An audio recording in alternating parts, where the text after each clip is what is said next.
Welcome viewers. The primary distinction between Wales and Sussex's DORIA CRAVE, like Meghan, is sinister. Stay tuned, this video explains all. Please, if you are new to my channel, take a moment to press the subscription button below and the notification bell for the latest news. I hope you all have a wonderful weekend. I know I am, and I wanted to share some photographs of the two couples, William and Catherine, and Harry and Meghan. William, many of you have told me that there is no comparison between these two couples because they are on completely different levels and are now living their lives in such wildly different ways. And this is an attitude I share, but we must acknowledge that they were once equally prominent spouses, but William and Catherine, like everyone else, had their unique traits. The things that make them who they are, and it's not like they were all reared the same way, have all influenced them to become quite distinct people. We observe the Wales couple being quite happy with each other and with their lives, while Meghan and Harry are still desperately pursuing frivolous things for themselves. We watch William and Catherine, the Prince and Princess of Wales, with their three lovely children playing and smiling and clearly enjoying themselves, but in America we see a very miserable man with his nasty evil wife and no images of their invisible children. In fact, we don't see any songs about these unseen youngsters leaving Montecito with their alleged parents. We mostly get to see images of Meghan's latest purchase of highly costly and ill-fitting clothes. Meghan didn't care about her superficiality because the only thing she cares about in life is gaining fame and money for herself. The children are either with their actual parents or do not exist, as evidenced by Meghan and Harry's constant uploading of images of child models from magazines. They can't even share photos of their real children because they don't have them. Catherine came from a very different family than William and Harry did. Catherine was raised alongside a brother and sister, and their family was wonderfully close. They lived in a decent region, had their own successful business, and their children attended good schools. We see Catherine's sister and her parents as members of the family, but what about Meghan's relatives? It appears that only DORIA has been welcomed by her. Meghan's parents divorced when she was 6 years old, despite the fact that both of them reared her for a few years before her mother left. Her mother abandoned her because she obviously cared more about her career, so she moved in with her father, who paid for all of her studies and appears to have utterly spoilt her. Catherine grew up in a very close-knit upper-middle-class family. Her parents have been married for so long that they worked their buttocks off and gave their children a private education. As adults they're still close and they're a very supportive family. They're there for each other. And they're not only there for Catherine and William, but also for Pippa and James, as well as their spouses and children. And you can see Catherine's family was very close by the way William and Catherine are parenting their children. George is not already in boarding school at the age of 8, as his father was, and William and Catherine are attempting to provide their children with as normal a life as possible by taking them out to eat at burger joints and shopping at the supermarket. When Charlotte was a toddler, they needed to make an unexpected stop at a pub so that she could use the restroom. Security went in first to make sure that everything was okay, then they asked if it was okay for her to use the toilet. The children attend school and socialize with their friends, cousins, and extended family on either side of the family. Meghan, on the other hand, was not so fortunate to come from such a family. She grew up in a shattered home, her father had a few other relationships, and she has half-siblings much older than her with whom she allegedly had no genuine relationship. Her mother spent some of her childhood in prison, we don't know how much. Meghan's father was quite successful, he worked as a lighting director on TV sets in Hollywood, and she spent time on film sets when she was a youngster. He was also able to pay for her schooling and university education.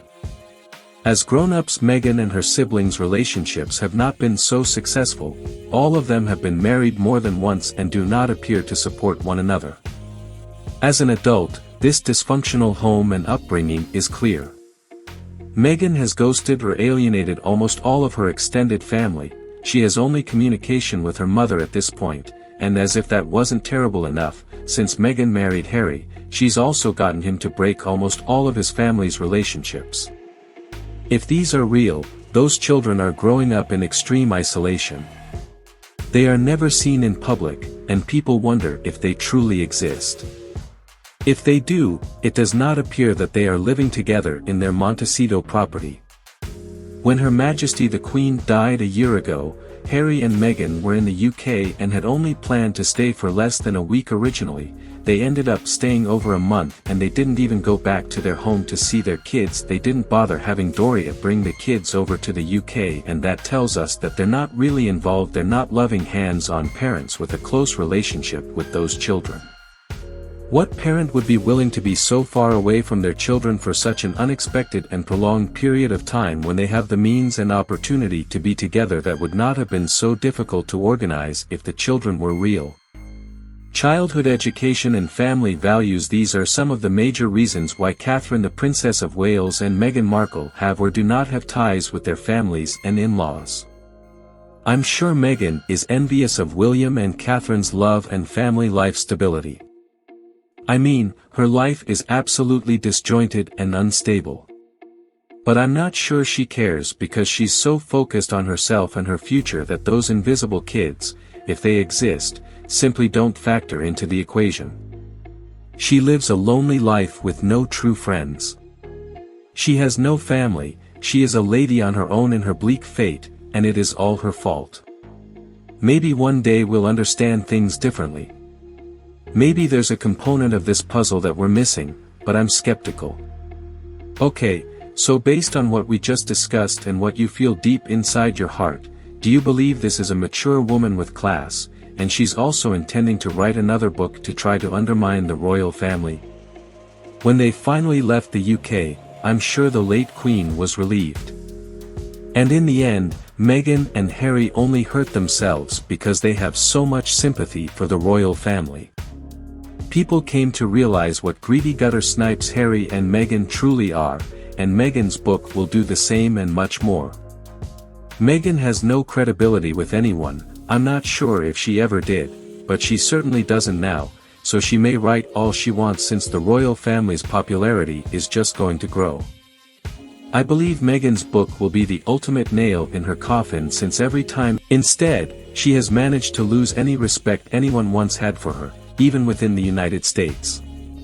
Meghan and Harry have exhibited such scorn and disregard for everyone, and it appears that it is only getting worse.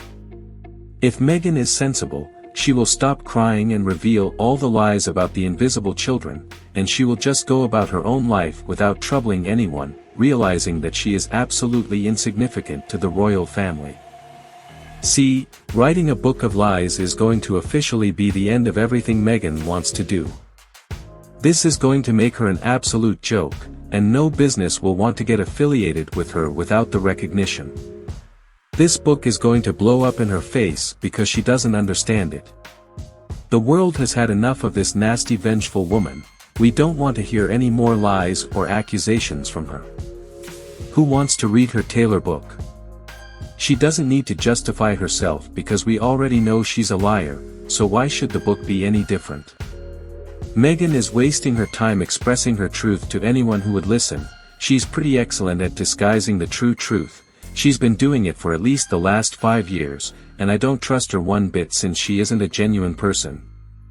She has simply kept the real facts hidden from everyone by saying so many lies in the hope that no one will notice.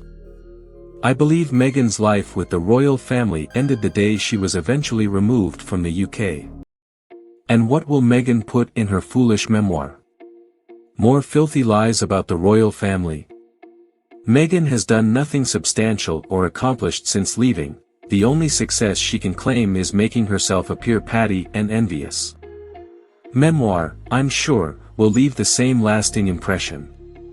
So I hope she writes it and that the royal family takes measures to ensure that she no longer has the royal title. I've read that titles can be easily removed. Well, I believe that if enough people want it, everything is possible. Let us not forget that the late Queen amended the succession legislation so that gender was no longer considered. I believe that if the king truly wants to, he can do anything to make those idiots lose their titles. And you? What do you think about Meghan? Let us know in the comments. Please remember to like and share my video with your friends. Don't forget to click that subscribe button below to get more updates. Thanks for watching.